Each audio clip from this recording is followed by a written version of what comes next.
People have had a dollar-centrist view of their world. We view everything in terms of dollars. It is time to start viewing value in terms of ounces. What's up, everyone? Welcome to Campbell's Coins. This is probably the single most important video I will ever do. Have you thought of the true value of gold and silver? I'm not talking about spot price, the price of these metals in the paper market. I'm talking about true fundamental value in relation to other tangible things. Well, in this video, I'm going to make the case for the true value of gold and silver and what I think it might be and why, coming up.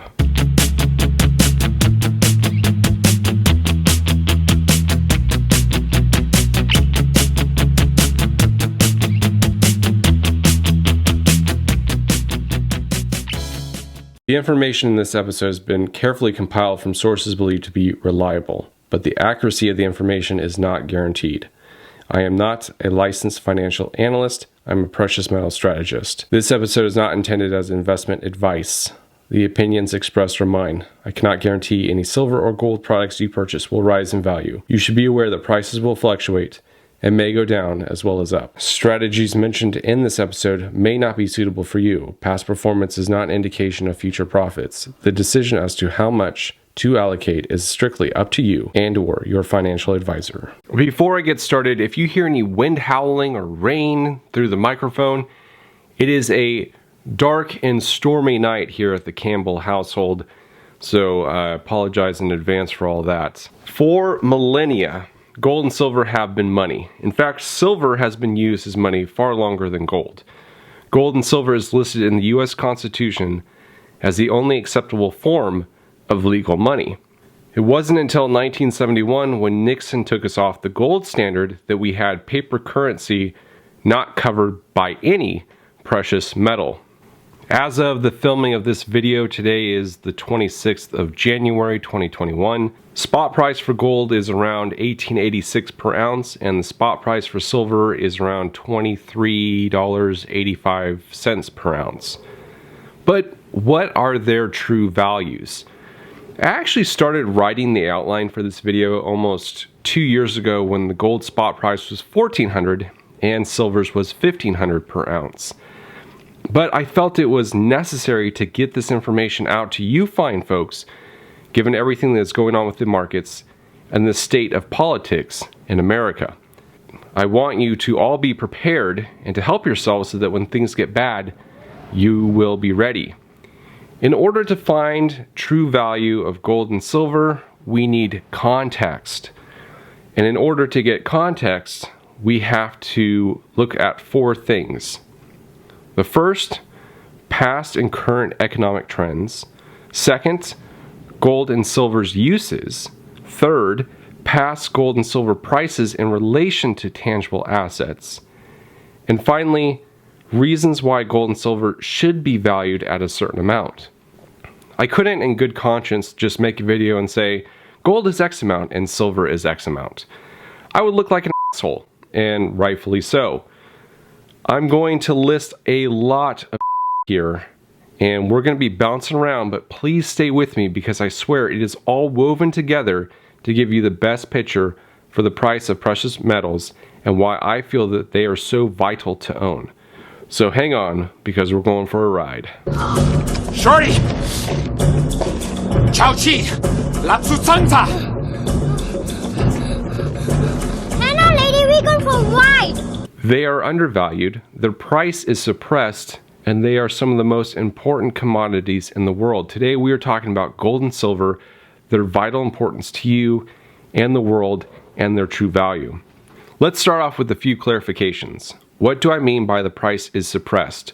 Within the silver and gold community, there is a growing consensus and general belief that the price of gold and silver is manipulated and suppressed. But this is no longer a conspiracy theory. There are numerous examples of it happening, whether it's the US government in the 1960s freezing the price of silver to $1.29 an ounce, or the gold and silver ETFs, these are your paper stocks, discrepancy to physical gold and silver, or actual central banks doing it for their own profit. In 2018, the CFTC fined Deutsche, USB, and HSBC millions of dollars each for spoofing the gold and silver markets. Spoofing is a manipulation technique where bids and offers are placed in bad faith to create a misrepresentation of demand and sentiment in the marketplace. The orders are quickly canceled before being filled. In 2019, an ex-employee of JP Morgan was convicted of silver price manipulation, and he said that his bosses knew and gave the order. JP Morgan was recently fined nearly $1 billion for this manipulation. The DOJ and CFTC just fined Scotiabank $127 million in August for spoofing the precious metals markets. Some of the world's largest banks have been fined hundreds of billions of dollars over the last 20 years for rigging bond prices, interest rates, and foreign exchange markets. Why would anyone think that they wouldn't rig the precious metals markets? But why would banks manipulate the price of precious metals? Because they make trillions of dollars rigging markets. Who cares about billion-dollar fines when you're making trillions? One thing is for certain though, a rising gold and silver price is indicative of a failing economy. Look at what people run to when an economy goes to crap. Yep, you guessed it. Safe haven assets like gold and silver. If you want to know more about rigged markets, I highly suggest reading Rigged, Exposing the Largest Financial Fraud in History by Stuart Englert. People say that gold and silver only have value because we give it value. And it's really no different than paper currency. Well, I feel that that type of thinking comes from a complete ignorance of the word value. It's true, we assign a value to currency and we assign a value to gold and silver in terms of that paper currency, the dollar.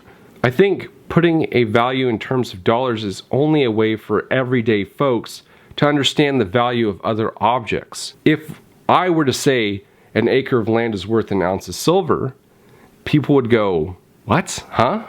Using dollars is just a medium and a simplistic way of stating the value of precious metals. I guess it also determines what we give value. One person could assign value to an object that another person would throw away without a second thought. So I view dollars as a measurement, not value. People could argue that is just semantics, but I would disagree. Purchasing power is a better valuation of the metals, but I don't think it's something most folks will understand. Not because they are stupid, but just ignorant on the subject. And when I use the term ignorant, I don't mean it in a negative manner. I'm just using it to describe that most people just do not know. They have been taught value from a dollar perspective for their entire life, and that is all they know. We know what the price of gold and silver is using spot pricing, but what are some other pricing figures out there for these metals, and are they legitimate? If we were to return to a gold-silver backed currency based on just year-over-year increase in the US M2 money supply, gold and silver would be much higher than their current spot price. One can find this information on usdebtclock.org. usdebtclock.org shows gold valued at $34,461 and silver is valued at $4,785 per ounce.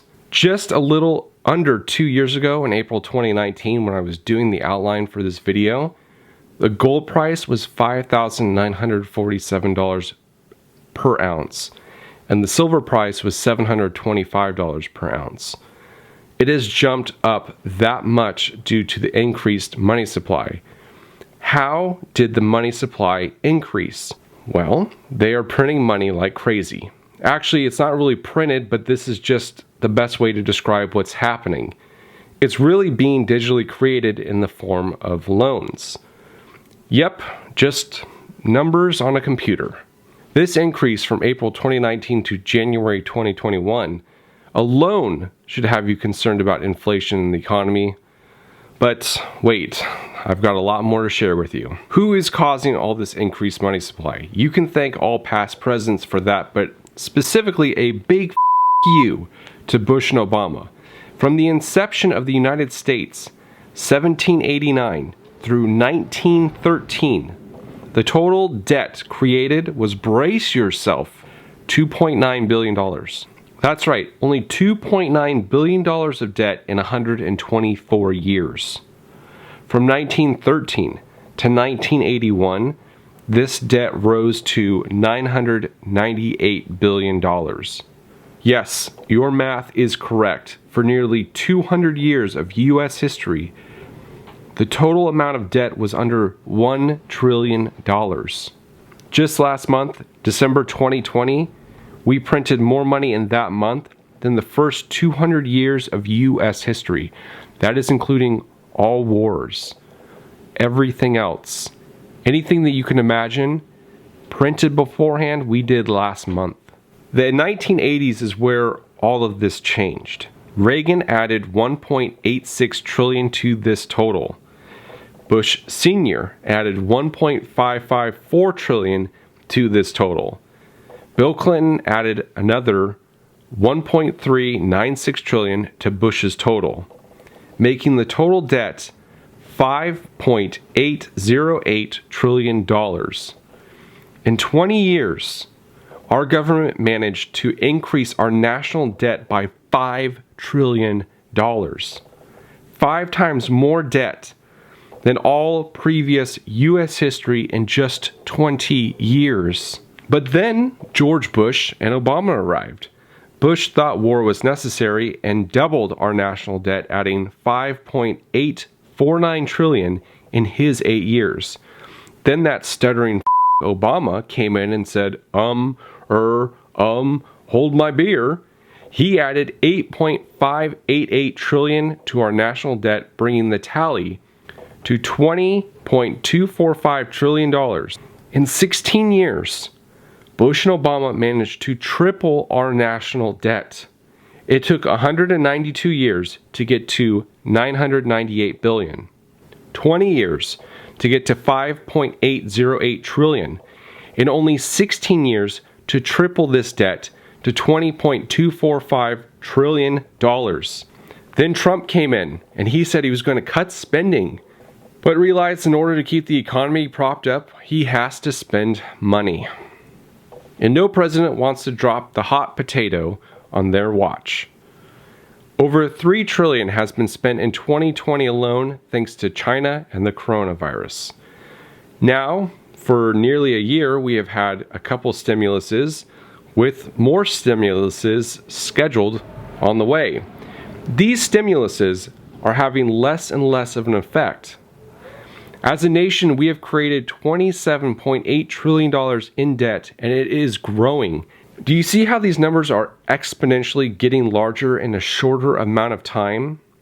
Money supply is going up, but what keeps the dollar's value when a government prints it to oblivion or can print it at a whim? Don't think inflation is here? Look at the cost of college in the last 20 years. Look at the price of food in the last 20 years. Healthcare. The list is nearly endless. What happened? What is different? Your dollar is more and more worthless. It takes more of them to get the same thing. Get your hands on things of true value before the hyperinflation hits. The Fed has allowed an annual 2% inflation rate. They say that's healthy. Well, just a couple months ago, they said that they would be comfortable with a moderate increase in this rate.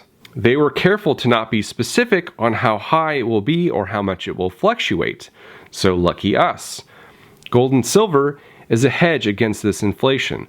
So when you hear an administration say that they have balanced the budget, that doesn't mean it's worthless words they give to the public to make people think our debt is decreasing. But it isn't decreasing. Every new president keeps adding to this giant total, and no president wants to be the last one holding the basket when the bottom falls out. This is a crap load of debt. I cannot emphasize this enough. And the world will reap the devastation when this implodes. Yield curves in the bond markets have completely inverted, which is always a sign of the start of a recession. This happened in September 2019. The crash of 2009 with the banks happened when banks had cleaner balance sheets than they do right now. It was before all the quantitative easing happened under Obama. Oh, and fun fact, commercial bankruptcies are at their highest rate since 2013. Let's look at the COVID market. Commercial real estate is in the crapper, and residential real estate would be in the crapper too if it weren't for the millions of people leaving big cities and poorly managed states like California to go to freedom-loving states. In some sectors, it is doing well. In big cities, it is not. Let's look at COVID in relation to just real estate. It's affecting commercial in that businesses aren't allowed to stay open. So when businesses can't stay open, they can't pay their rent when the money is not coming in. Many restaurants are facing this right now. Ovens are on fire sale and leases are being broken. The landlord may default on their mortgage, and it probably will happen since no one can start a business in these spaces. The same goes for residential properties that are being rented. People out of work cannot pay, and in some states like California, there is a rent moratorium given to those who are out of work. Does this mean the mortgage on the property doesn't need to be paid? Nope. The owner still needs to pay the mortgage, but now they don't have money coming in to do so. So they will default on their loans. Does this mean the losses will fall on the banks? Here's a huge shocker. Not. No, it won't. Not necessarily.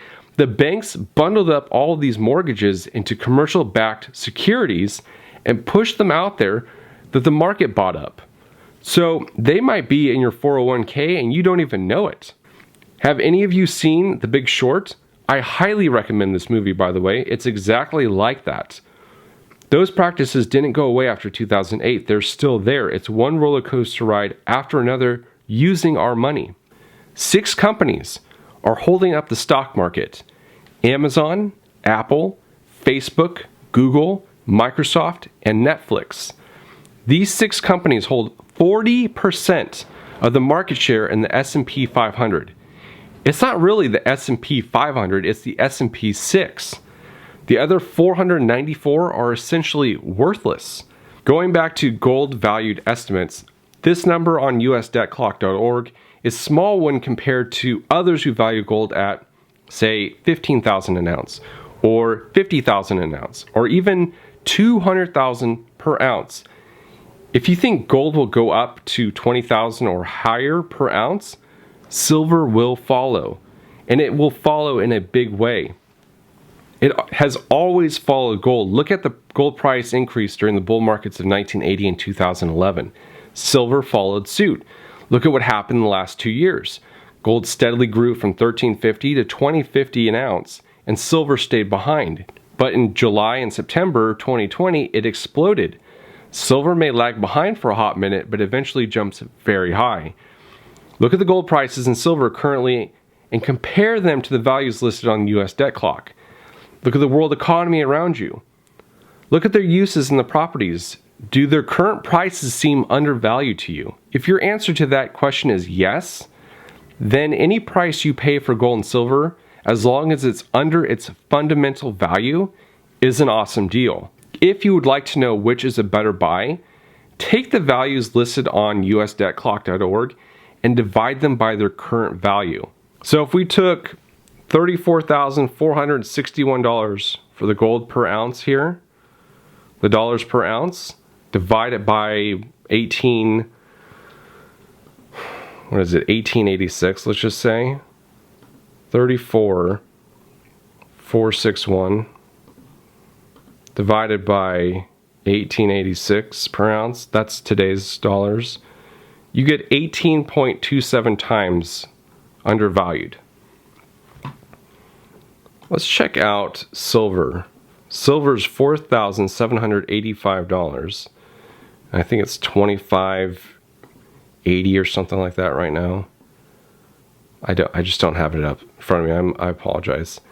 That's 185.46 times undervalued. So gold is only 18 times undervalued, while silver is 185 times undervalued. While both metals are extremely good to own, silver appears to be a better value and one that will yield the greatest return, and that's why I have more silver in my stack right now than I do gold. Let's look at some properties. Gold properties. What does gold do besides just sitting there? It's a good conductor of heat and electricity, second only to silver. It has been used as money, used in jewelry. It is highly malleable, ductile, and resistant to corrosion. 1 ounce of gold can be flattened to 300 square feet. It is used in infrared shielding, colored glass production, gold leafing, and tooth restoration.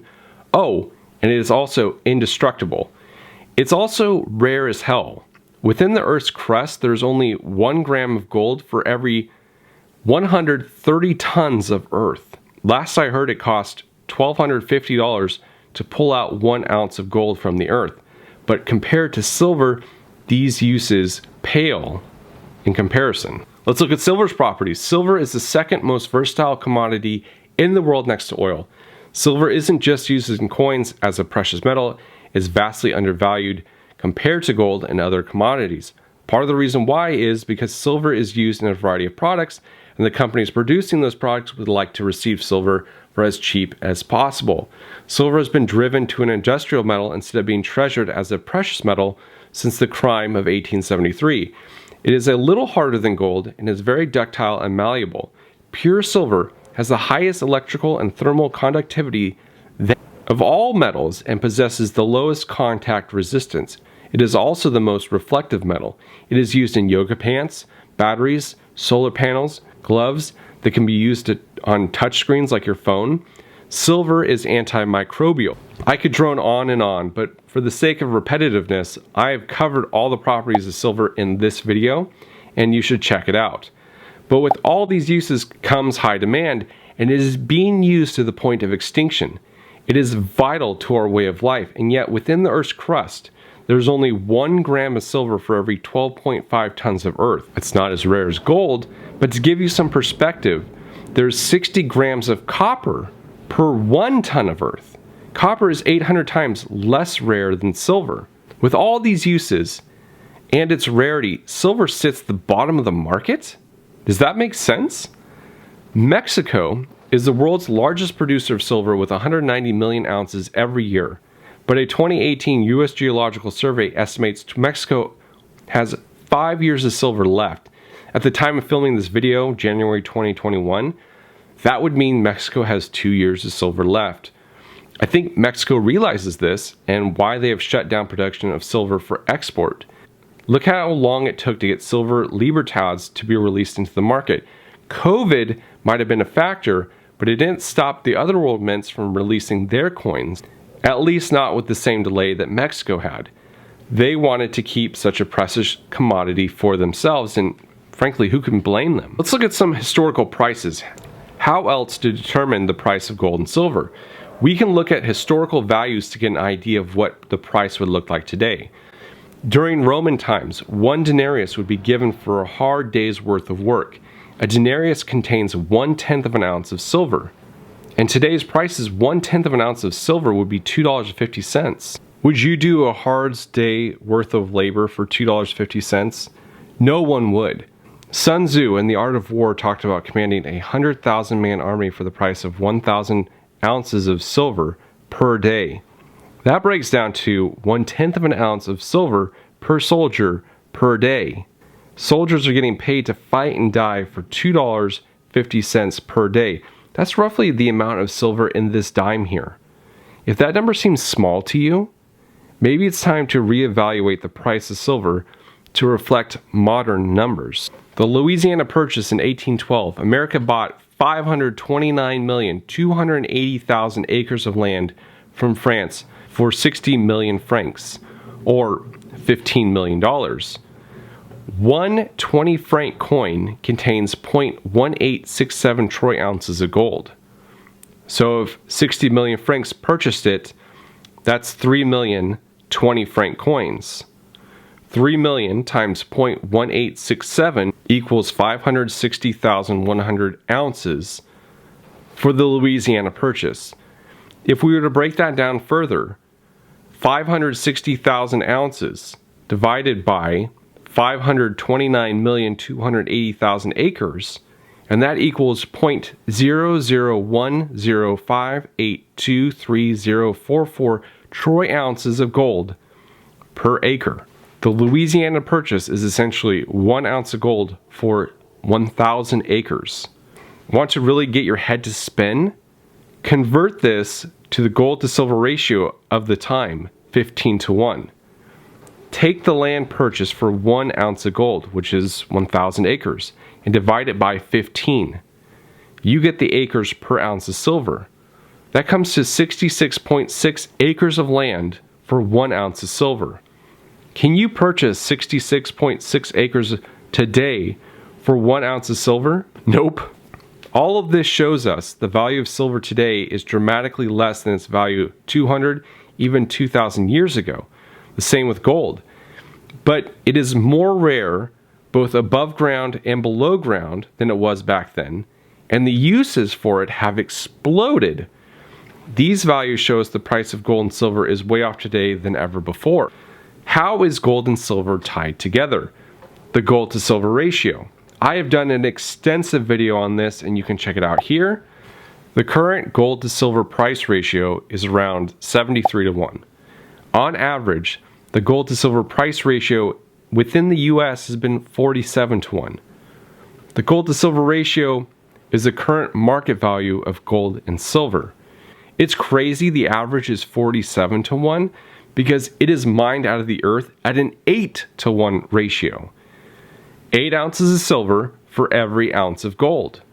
Do you remember I was telling you how many tons of earth there is for every 1 gram of gold and silver? It exists in nature in the ground at an 8:1 ratio.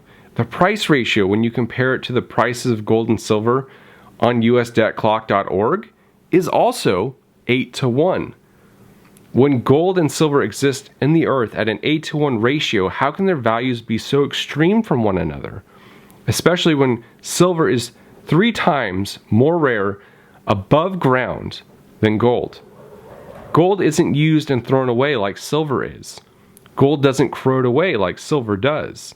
If we took the current paper price of gold, 1886, and divide it by 8, we would get $235.75 per ounce of silver. If you're thinking about silver in historical terms and its pricing throughout US history, it's reasonable to think that it will never go beyond $100 an ounce.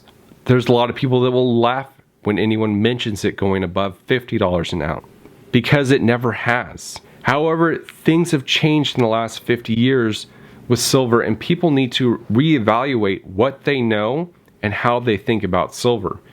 I also want to remind people that $50 silver in 1980 is $150 in today's dollar, taking into account the inflation the government lists. Now we are at the meat and potatoes part of the video that you've all been patiently waiting for, my idea for the true fundamental value of gold and silver. The answer is these metals are priceless. No, I'm just kidding. I'll give you actual figures. I feel in the next 10 years we can see $1,000 per ounce silver and $15,000 per ounce gold. This isn't an inflation-driven price, this is true value. Did you catch what I said there, by the way? I valued it in terms of dollars. It's tough not to do it. Let's value it in terms of land. I could easily see 1 ounce of silver purchasing 66 acres of land, and 1 ounce of gold purchasing 1,000 acres, just like we saw in the 1800s with the Louisiana Purchase. These figures would fluctuate, of course, based on the quality of the land and the demand for it. But you get my gist. Going back to my question at the beginning of the video, gold and silver's true value isn't its price, it's what you can buy with it, its purchasing power. My price of $1,000 per ounce silver and $15,000 per ounce gold isn't prices we will see when inflation hits, where a gallon of milk costs $250. I believe when things settle down, we will finally be aware of the uses and rarities of these metals. I've had someone mention to me before, because silver is so useful to humanity, they will keep its price down. I could see that if it were an abundant metal, but it is far from abundant. You can disagree with me on my thought process and my reasons for these prices. I truly do not care. Those that don't believe me haven't been able to provide evidence why I am wrong. They typically refer to the past and historical prices and say, it's not going to happen, especially when discussing silver, as if we are stuck in some perpetual loop of the past for all eternity. Again, I truly don't care if you don't believe me. I'm not selling you anything. I'm only spreading an idea. Do what you want, believe what you want.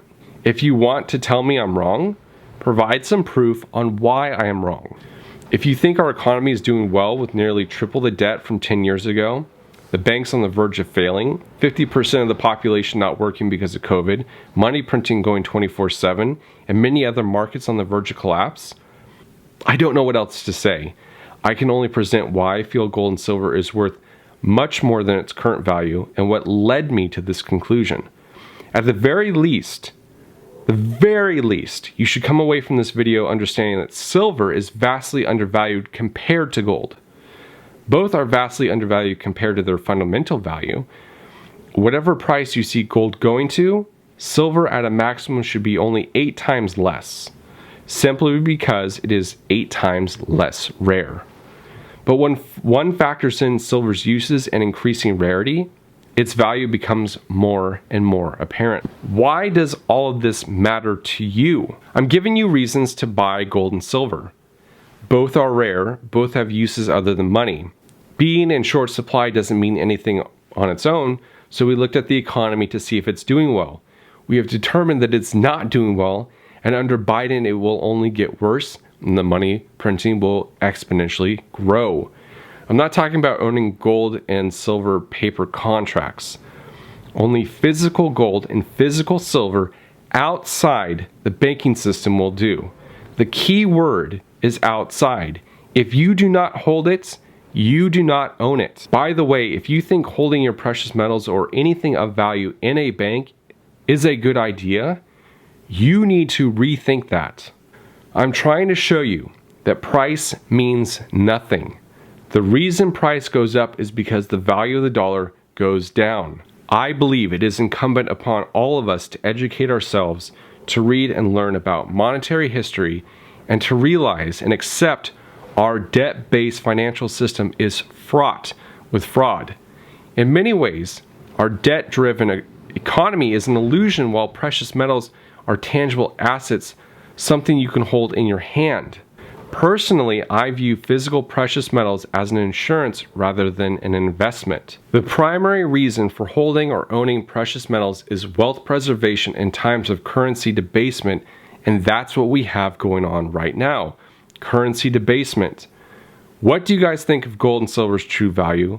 Let me know in the freaking comments below.